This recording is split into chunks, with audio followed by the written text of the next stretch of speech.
This episode of the Old Dogs REI Network is brought to you by Mino Studio.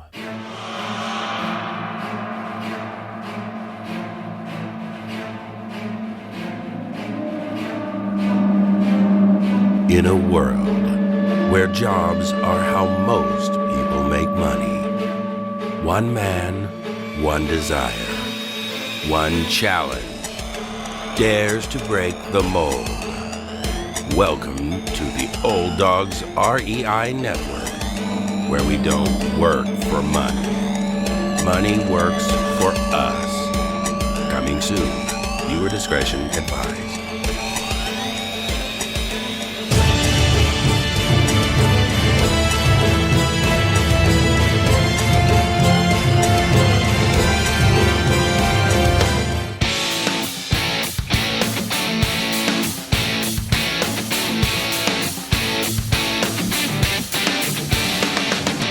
Welcome to the Old Dogs REI Network, where cash flow is king. Real estate investing, the means, so you can enjoy your retirement dreams. This is the show where we cut right to the chase. No sales pitch, no long monologues, just simple how-to real estate investing advice, so you can earn the passive income you need to enjoy your retirement today. And now, your host and chief old dog, Bill Manacero. Welcome to the Old Dogs REI Network.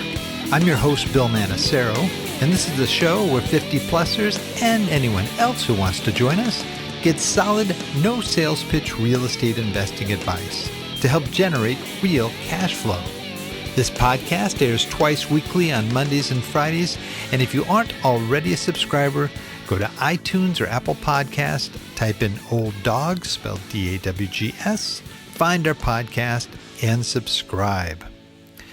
Well, we have a great show for you today. We have a returning guest, favorite here on the Old Dogs REI Network, one who has been on two other episodes in the past. One was called The ABCs of Multifamily Syndication, and the other, How to Become a Successful Syndicator. Well, if you didn't guess by now, I will tell you who that person was we interviewed. Kim Lisa Taylor. She's an author, real estate investor, and nationally recognized speaker, and is founder of Syndication Attorneys PLLC, a Florida law firm that helps entrepreneurs create successful investment companies.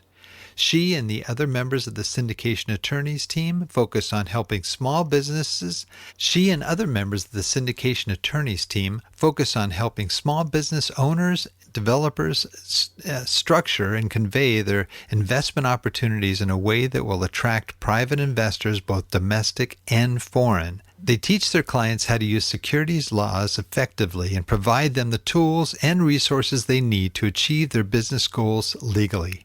An attorney since 2002, Kim has made corporate securities law her primary focus since 2008. She has written more than 300 securities offerings and numerous joint venture agreements. Kim is also the author of How to Legally Raise Private Money, the definitive guide to syndication and raising money for real estate and small business. So Kim, welcome to the Old Dogs REI Network.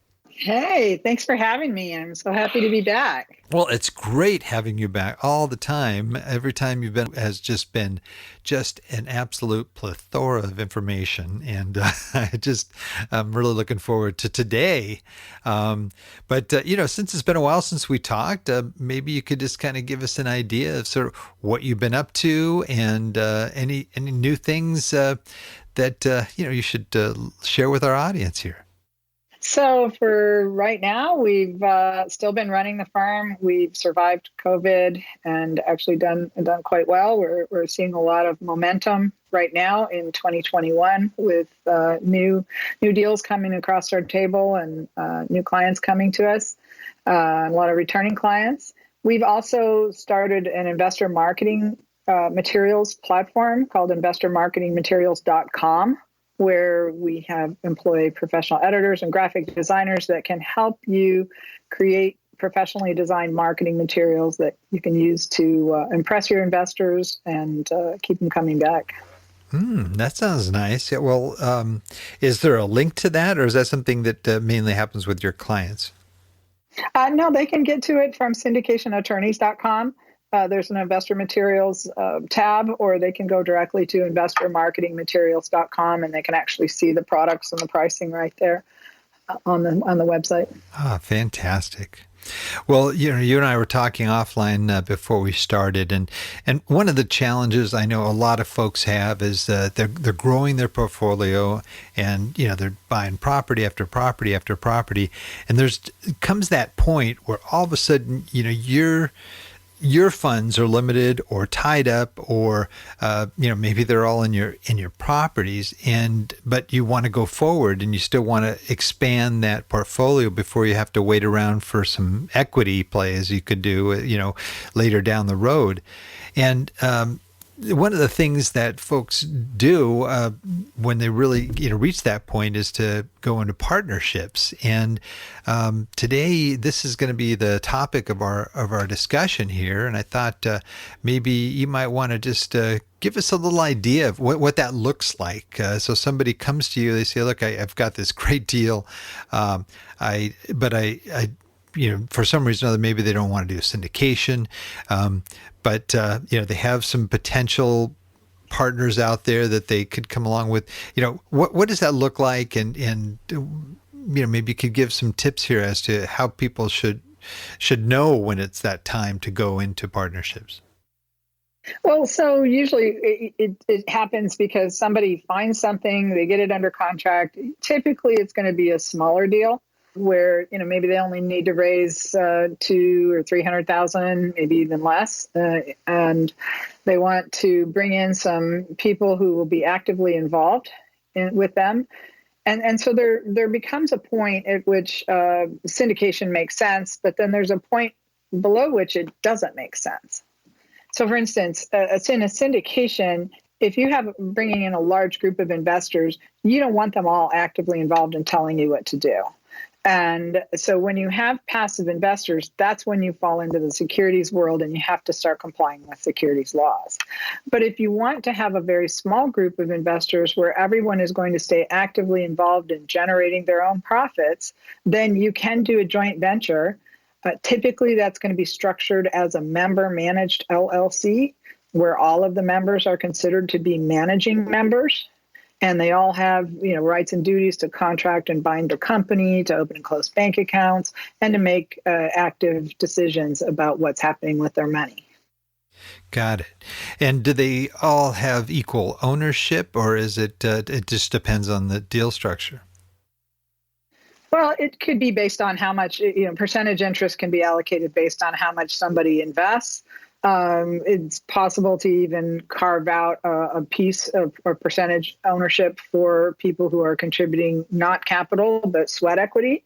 And if you're somebody who's going to be contributing capital and sweat equity, then you're going to want to, and where other people are contributing maybe less sweat equity, then you're going to want to make sure that you've got maybe a disproportionate allocation of ownership. Gotcha.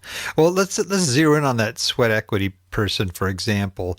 There are a lot of folks that are just very bright. They know a lot about investing. They know how to analyze a market and a property, and just they can do a lot of the operational side as well as the acquisition side. Well, let's say somebody has those skill sets, and but they don't have the funds to come into a project, and they may not be able to contribute anything, but they're looking for somebody to help fund this project, or it could be multiple people. Let's keep it simple though, and just say maybe it's just one person.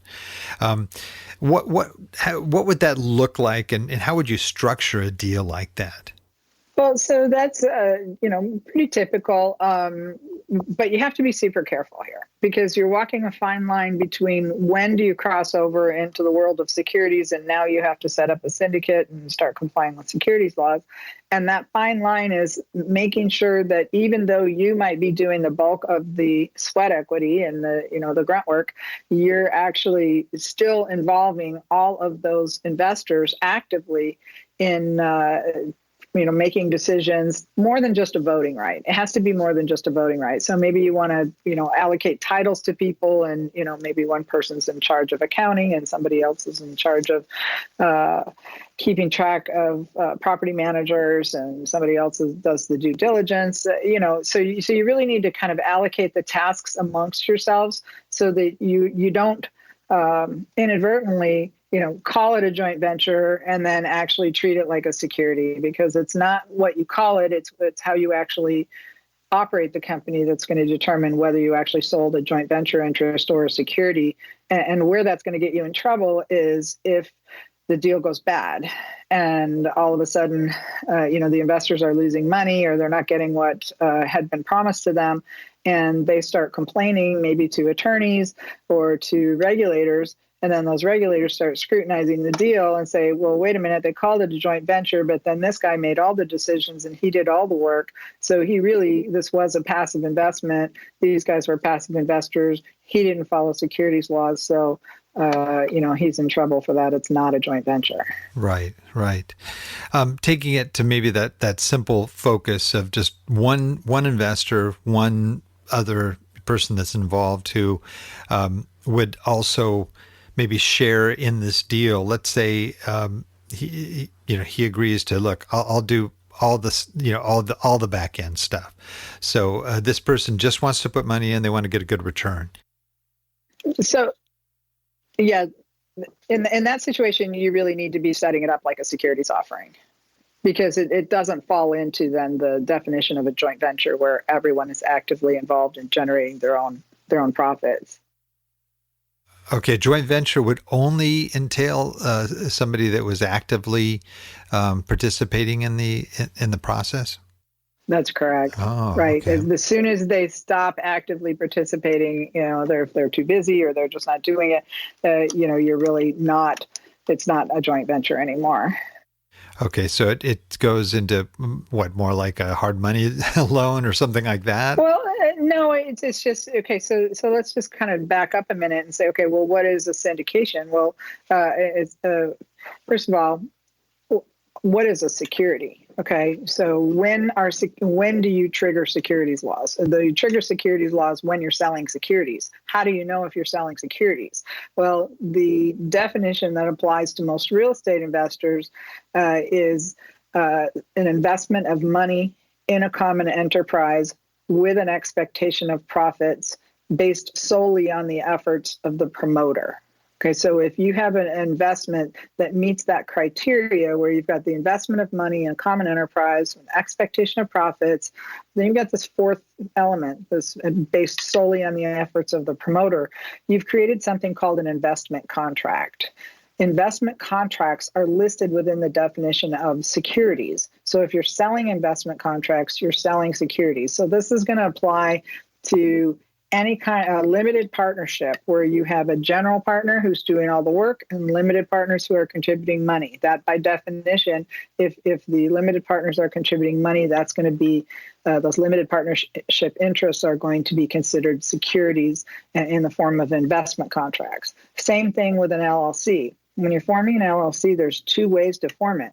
You form it as member managed, meaning that all of the members are considered to be managing members, or you can form it as manager managed, where one or two people or maybe another LLC is appointed as the manager. They're going to do all the work and can expend all the effort, and then the other people are passively investing. So if you're in a manager managed LLC where the manager is doing all the work and the members are passively investing, then you've also sold those investment contracts.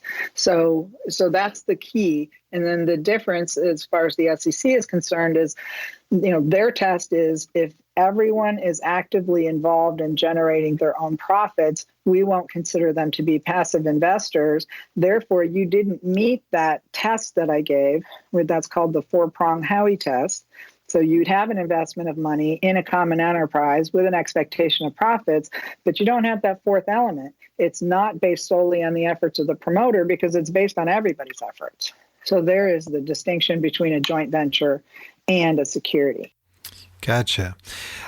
Okay, so looking at another angle here, somebody's flipping a house, and they've got a private investor, private money, and that investor, they share with them what they anticipate to make on this deal, how much it'll be to rehab it, how much money it'll be to to what's the ARV, the after repair value, and then they just basically agree, okay, here's the money, go for it, and we'll split it, whatever percentage we're going to split it. Why would that be any different, for, let's say, an apartment as opposed to a single family flip? Well, so again, we're going to go back to what is the contractual agreement between these two parties? And so there's two options. One, it could be a private loan, right? So this person is loaning the money and there's a promissory note. So that's going to be treated a little bit differently, but it's surprising for some people to learn that promissory notes are still considered securities. And when you get into a business that depends on repeatedly borrowing money from private investors, you then are selling securities. And when we have clients that come to us that are doing that, we create a note offering for them. So it's going to look a lot like a regular syndicate where we're going to have a disclosure document. But instead of having an LLC operating agreement or a limited partnership agreement, there's going to be a promissory note that is the contractual agreement between the person who's promoting the deal and the investor. So that's one way that could be handled. And we would still say that at some point, if you're doing an isolated transactions, 1 or 2 a year, I wouldn't worry too much about it. Or if you're borrowing money from people who are in the business of lending money, hard money lenders, banks, anybody that's holding themselves out to be a lender, I wouldn't be worried too much about whether you're selling them securities. But when you're going and you're approaching your neighbors and your friends and other people who aren't in the business, that's when you're going to fall into that category of these notes are going to be treated as securities and you have to follow securities laws. So the second option under that single family scenario would be to form an LLC and have that investor invest. That investor puts up the money, you do the work. Again, if you don't have that investor actively involved in generating their own profits, then that would not fall, that would be considered a security as well. If that investor was an accredited investor, probably nobody's ever going to complain about it. They're smart enough to take care of their own interests. They're probably going to stay involved enough to protect their interests anyway. It's not going to be that big of a deal. But if you're starting to bring in people who are not accredited investors, that's when the regulators start to pay attention. And of course, nothing is going to happen unless the deal fails and you don't perform. I mean, I happened to run across somebody not too long ago that was involved in a bunch of single family transactions and had 11 lawsuits against them for fraud. So wow. There was something going on where they weren't, the deals failed, they weren't performing, something was happening. And, that person was being sued for not performing. And whether they were structured as joint ventures or whether they were structured as securities, I don't know, but I'm sure that came up during litigation. Wow. Yeah, I know a lot of folks, trying to make that transition from maybe smaller properties to larger properties, especially if they're going to get into, say, agency debt, for example.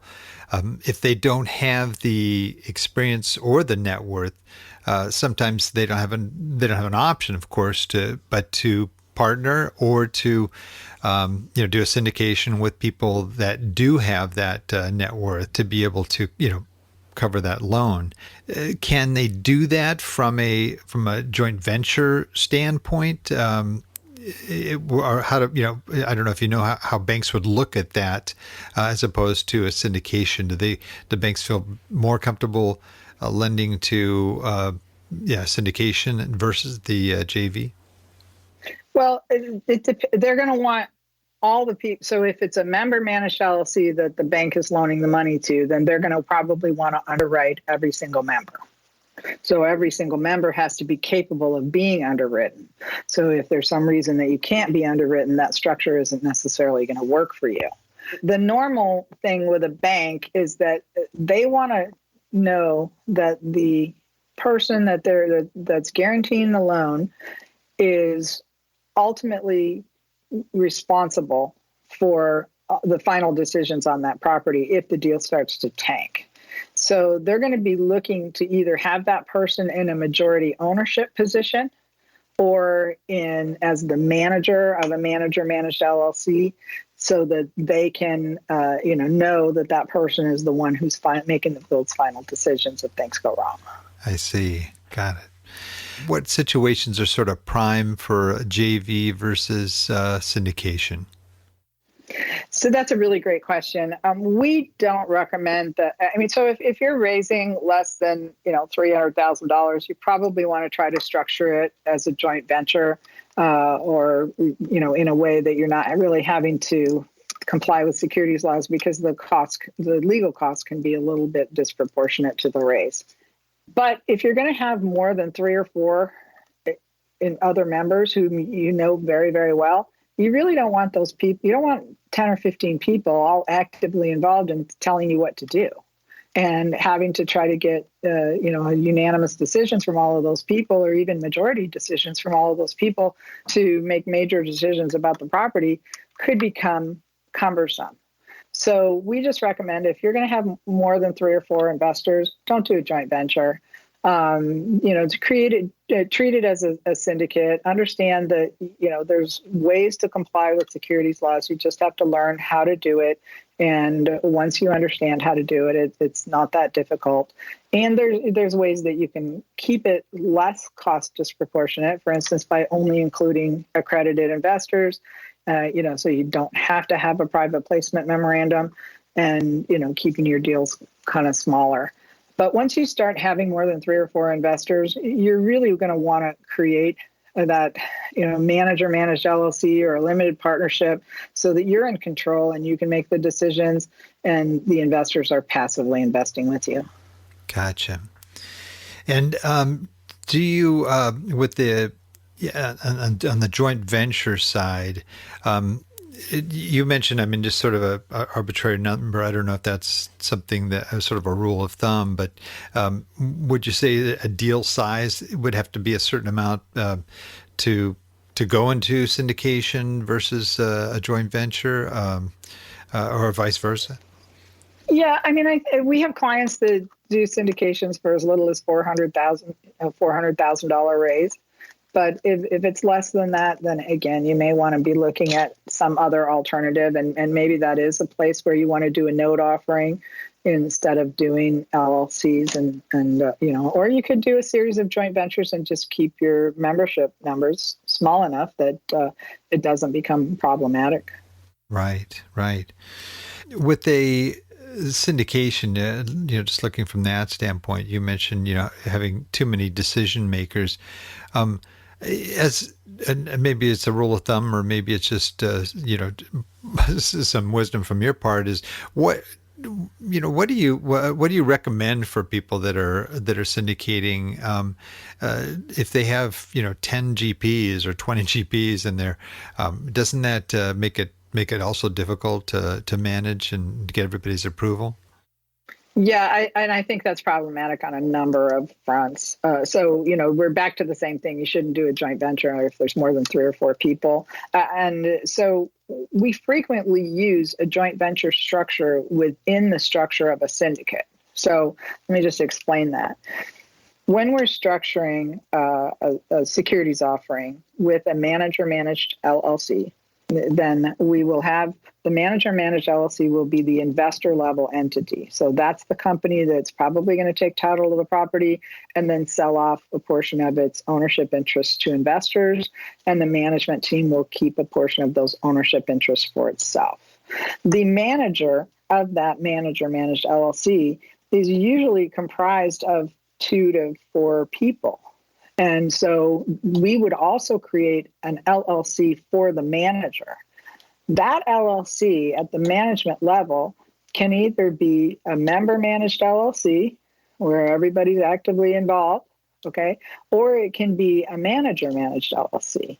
Well, the reason that we might want to do one versus the other is that situation we were talking about before, where maybe only 2 of those 4 members in the management are going to sign on the loan. Then the lender will want those 2 people who are signing on the loan to be the managers of that management level entity. And then all 4 of those people can be members of that management entity. So we always have to try to think about what does the bank want and what's going to help them get that loan approved and get your deal to the closing table. So we're always trying to think of how to create the least amount of friction and to get that done. So having less people that are being underwritten there, in that case, you're saying would probably be an easier way to get that loan qualified, right? That's right. And then you had mentioned, having a management level entity, and we're kind of using the term general partner and manager of a manager managed LLC interchangeably.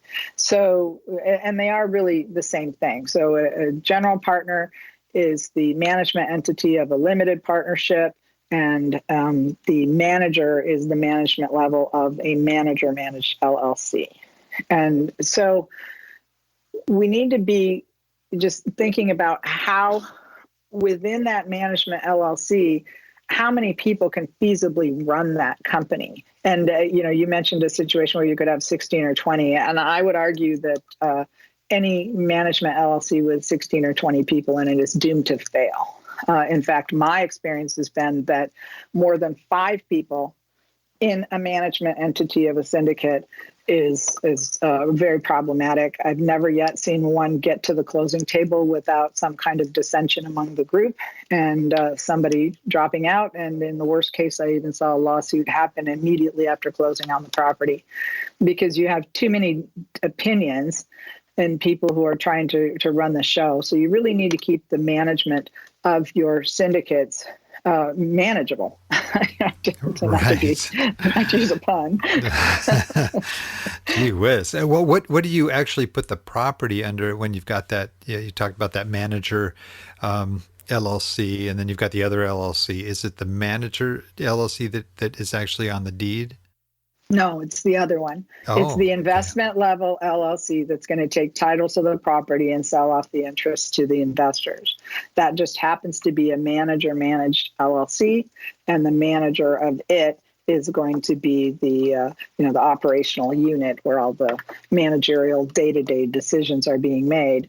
Within that investor level entity, we're going to draft an operating agreement that talks about what the manager's rights and duties are to that LLC and what the passive members' rights and duties are. And usually the passive members will have limited voting rights only on certain major decisions, but we'll try to reserve some of the more common things for the management, such as the decision whether to go forward and buy the property, or the decision to refinance the property, or the decision to sell the property. We want the manager to be able to make those decisions without involving the members. But then if you want to, instead of selling the property, maybe you want to do a 1031 exchange and buy a different property and keep that same group of investors going forward into the next deal, that would be something that you'd want those members to vote on and agree to. Gotcha. Anything else in the JV area that you feel is significant that we didn't address? Well, there's another way that JVs come into play in relation to syndicates. And this is just kind of we're doing the hierarchy. We're starting at the small deals. You got 2 or 3 people getting together. They're doing a deal and everybody's actively involved. Then we're going kind of graduating up to the next level where we're going to create an actual syndicate. But the management level is still going to be a joint venture. But there's a third way that JVs become involved with syndicates. And that's when you're getting into really big deals and maybe you're starting to raise $4 or $5 million or more per deal, independent of what the lender is providing. Then you might want to consider doing some kind of a joint venture agreement with a private equity company or a family office or an institutional investor that's going to come in for half or more of that raise. And in that case, you actually end up with your syndicate structure that we talked about before, but that syndicate is now a side-by-side investor or a member of a bigger member-managed LLC with this private equity company, with the private equity company being the other member, the other joint venture member. So those can get a little complex. When we start doing deals like that, you'll have as many as 5 LLCs in a deal, one to own the property, then you'll have the joint venture entity that owns the title holding entity, and then you'll have within that the private equity company will have its own structure, and then your syndicate's going to have its own structure with its manager and its members. So that's also a way that joint ventures are used quite frequently in real estate deals. Wow. That definitely gets more complicated. We just sort of our remaining time here. We've got about 5 or 6 more minutes here. I thought maybe you could kind of update us too. I know there's a lot going on in just the real estate sphere in general, but specifically in the area of SEC law, maybe things that are being proposed or that we need to look out for ahead. Anything that you could update us on? Sure. There were 3 recent SEC updates that, two of them have been enacted and one has not, but all 3 are relevant to our clients and your audience. So the accredited investor definition was updated, and that became effective in December. So there's been a few categories of accredited investors added. One of them would be a couple doesn't have to be married anymore in order to qualify as accredited. So a cohabitating couple can pool their resources together to qualify as an accredited investor. Any company with $5 million or more in assets can be qualified as an accredited investor. And there are a few more categories, but those are the ones that are the most important. There was a big deal made about the fact that the SEC has added these new categories for professionals, but then they limited the professionals who could qualify to those who have certain securities licenses. And the fallacy there is that those investors or those securities licensees are probably prohibited from investing in private offerings by their employers. So it's difficult for that to be meaningful. But the SEC did reserve the right to be able to add other professional categories by rule instead of having to go through this long, protracted rulemaking process that they did before. So, we're hopeful that at some point they'll add, attorneys, doctors, CPAs, people with advanced degrees or finance degrees or, some other ability to be able to qualify other than just by income. So that came into effect. There is another new rule where the SEC kind of went in and they call it Harmonization of Exemptions, where they tried to look at all the different exemptions that are available and kind of see where there were kind of disparities between the different rules and tried to make them more consistent. So they've actually done some clarification that if you close one offering before you start another offering, as long as there's a 30-day gap in between when you stop raising money for one and start raising money for the other, that the two of them wouldn't be considered part of the same offering, which is important because if you wanted to do a Rule 506B offering following a Rule 506C offering, so 506C is an advertised offering, 506B is an offering that can be advertised, then, as long as you had that 30-day gap in between the two, that they wouldn't be considered part of the same offering. So you wouldn't run afoul of the advertising rules in either case. So, there's some things like that they did, and they raised some limits for Regulation A+, raised from $50 million a year to $75 million a year for Tier 2 offerings. And they also raised regulation crowdfunding offering limits from $1 million to $5 million, which is pretty substantial. The third thing that is, the one that we're really kind of just hoping still moves forward is that there was a proposed finder's rule that would allow people who don't have securities licenses to actually receive commissions for referring accredited investors to other people's deals. and they proposed a couple of different categories, one that would apply to people who just do it on a one-time basis, and another one that would apply for people who are doing it more frequently. And that was just proposed prior to the change in administration, so we don't know if that's just going to get dropped or if it's going to at some point move forward. The public comment period did end, so we'll just kind of wait and see if that happens. Wow, that's great. Great information. I wonder that'd be awesome if that did go forward. But it's tough between administrations. You don't know what's going to happen. Well, Kim, this has been great having you back again. Good information, especially the JV stuff, which we really don't cover enough that we really need to cover here. But also the updates on what's going on in the SEC is real important too. So I cannot thank you enough. Well, thank you for having me. Oh, it's always my pleasure. And I'm sure we'll have you back many more times because you have a lot of great information for our listeners. So, I would like to say one last thing is that there are some articles at our website at syndicationattorneys.com. There's an article in the library called JVs versus Securities. What's the difference? And there are 3 other articles about these SEC updates. So if you want to read about any of that stuff, just go to syndicationattorneys.com and check it out. And how can people reach you if they need to? If they want to schedule a free consultation with me or my other securities attorney, they can do that at syndicationattorneys.com. There's a place where they can click a button and schedule an appointment. Awesome. Great. Well, thanks again for joining us, Kim. Really appreciate it. All right. Thank you, Bill. And I also want to thank all our old dog listeners out there, too. I know there's a lot of other things you could be doing right now, but the fact that you've taken the time to join us means a lot, and we really appreciate it. Please note everything Kim talked about today can be accessed in our detailed show notes on the Old Dogs website at olddogsreinetwork.com/blog. And you're going to look for the episode with Kim Lisa Taylor. Well, that is the show for today. Remember, cash flow is king and real estate investing the means. Until next time, keep moving forward and may God bless. Thank you very much for visiting the Old Dogs REI Network. We would greatly appreciate if you would stop by iTunes and let us know what you think of the show.